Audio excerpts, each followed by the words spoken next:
Olá, turma do 8º ano 2, da Escola de Educação Básica Municipal, professora Elvira Sardá da Silva. Aqui é mais uma videoaula da disciplina de História. O professor é o Tiago Nilson da Silva. O assunto explicado nessa videoaula é a continuação do capítulo 4, Revolução Francesa. Nesse primeiro momento, eu irei fazer uma revisão e depois dando sequência no assunto. Lembrando a você, para facilitar o seu estudo, tem em mãos o seu LDI e um lápis. E assim que a explicação, assim que o professor for comentando algum tópico do LDI, você pode anotar, pode circular algo pertinente. Então, faça o acompanhamento da videoaula com LDI e um lápis. Vamos para a revisão. A Revolução Francesa ocorreu entre 1789 e 1799, na França, provocando grandes mudanças sociais e políticas no país. Depois de um longo processo, o antigo regime foi destruído e os privilégios por nascimento destruídos. A Revolução Francesa é o marco do fim da Idade Moderna e o início da Idade Contemporânea, o nome do período da história que nós estamos vivendo. Ela é marcada pelos historiadores a partir da Revolução Francesa. Perceba a importância desse acontecimento para ser considerado uma divisão que coloca o fim da Idade Moderna e coloca o início da idade que estamos, que é a Idade Contemporânea. E ela não teve a duração de apenas um ano, um mês, de 89 a 1799, muito tempo. E ela através dela vai estar influenciando muitos acontecimentos no mundo. No LDI da página 37 também vai estar retratando o que aparece na tela. A sociedade francesa, nesse período, estava dividida em 3 estamentos ou 3 divisões. O primeiro estado, clero. Quando fala clero, está relacionado aos religiosos, pertencente à Igreja Católica. Sacerdotes, os bispos, padres, papas. O segundo estado, nobreza. Nobreza é colocado para as pessoas que ficavam em cargos administrativos, condes, marqueses, duques. E o terceiro estado, que é a maior parte da população da França naquele período, é composta por burguesia, que são os vendedores, mercadores, camponeses, praticamente agricultores, e sans-culottes, aquela palavra que eu comentei na aula passada, né, das pessoas que acabaram tomando um protagonismo maior nesse período, né, que eles eram de classe baixa, porém eles já participaram ativamente dos protestos e das revoltas. O primeiro estado e o segundo estado, eles não pagavam impostos, eles tinham os privilégios, recebiam pensões do estado, exerciam vários cargos públicos. E o terceiro estado era a maioria que pagava o imposto, né? Então a gente percebe uma desigualdade social muito grande na França, e isso vai contribuir para aumentar a intensidade de protestos e revoltas durante a Revolução.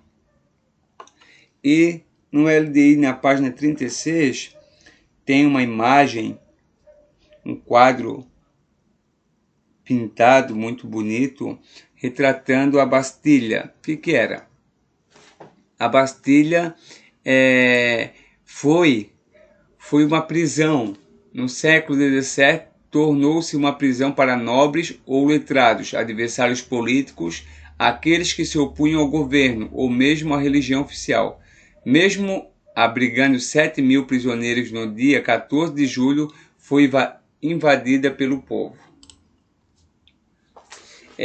A tomada da Bastilha ela vai ser o acontecimento, a data para dar início à Revolução, porque vai ser o momento que o poder absoluto do rei vai ser desafiado.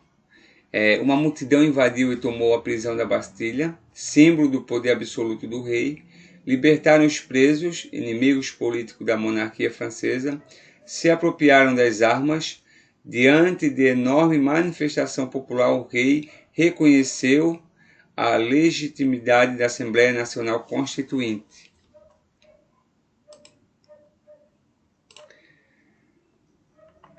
Esse aqui a gente vai entrar no assunto.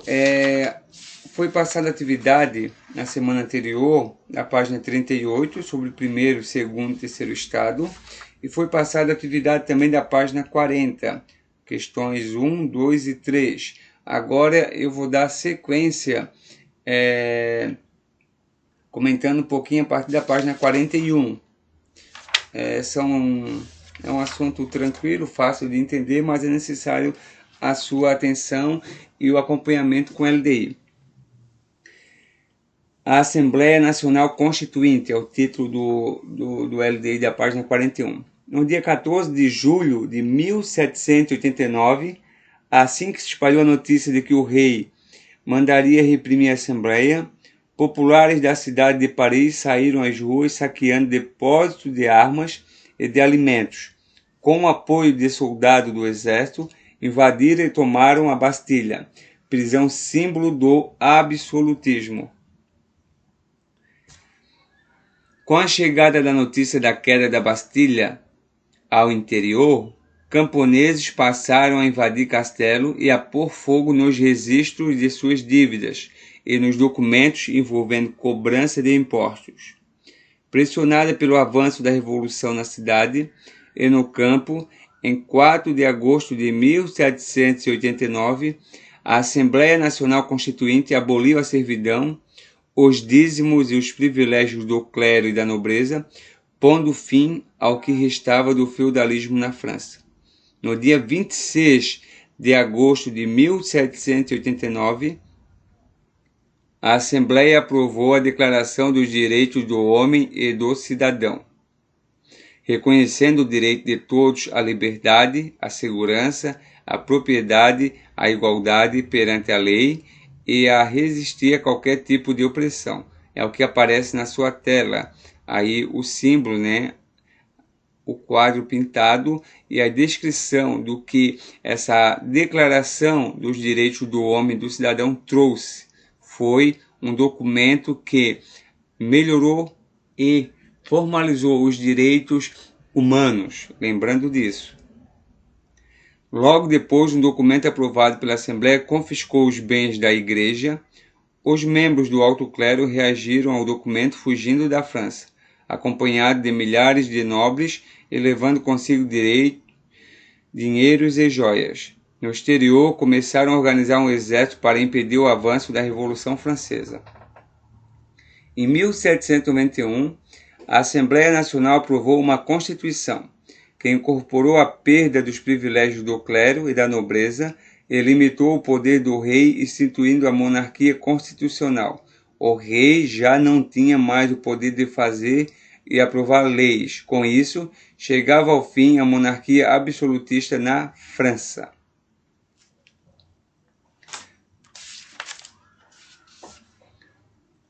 A Constituição desagradou profundamente ao rei da França. Ele, então, se aliou aos reis da Áustria e da Prússia, parte da atual Alemanha, e uma parte da nobreza e do alto clero francês, indignada com a perda dos privilégios. Aliadas, essas forças montaram um exército e invadiram a França. A Assembleia declarou a pátria em perigo e o povo pegou em armas para defender seu país. O rei fugiu acompanhado de sua família, mas foi reconhecido e preso. Populares se juntaram ao exército francês, que com isso ganhou forças para vencer os estrangeiros na Batalha de Valmy, em 20 de setembro de 1792. É o que aparece no seu LDI na página 41, momento que o rei ele vai fugir. No LDI, na página 43, vai estar também uma pintura relacionada à prisão de Luís XVI e sua família. Bem importante, o marco que o rei vai ser capturado. LDI, página 43, Convenção Nacional. Logo após essa vitória contra a monarquia, elegeu-se às pressas uma Convenção Nacional, isto é, uma Assembleia encarregada de elaborar uma nova Constituição. Os membros da convenção foram eleitos pelo voto universal masculino, e não mais pelo voto baseado na renda do cidadão. A primeira atitude da convenção foi abolir a monarquia e proclamar a república.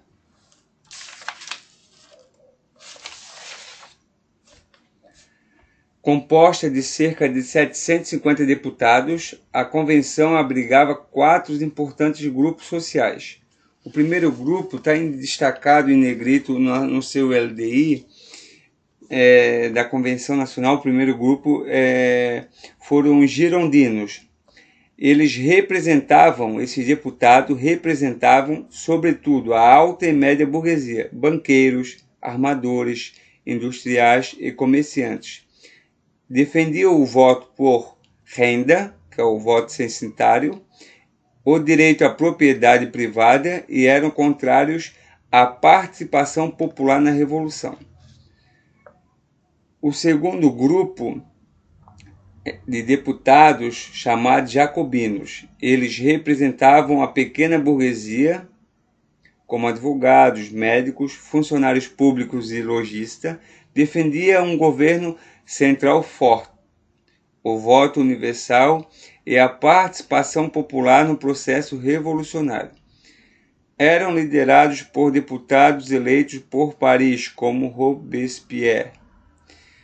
E um grupo que também está em negrito, faz necessário destacar, Planície, era composta de deputados que agiam conforme seus interesses imediatos, ora apoiando girondinos, ora jacobinos. Sentavam-se no centro da convenção.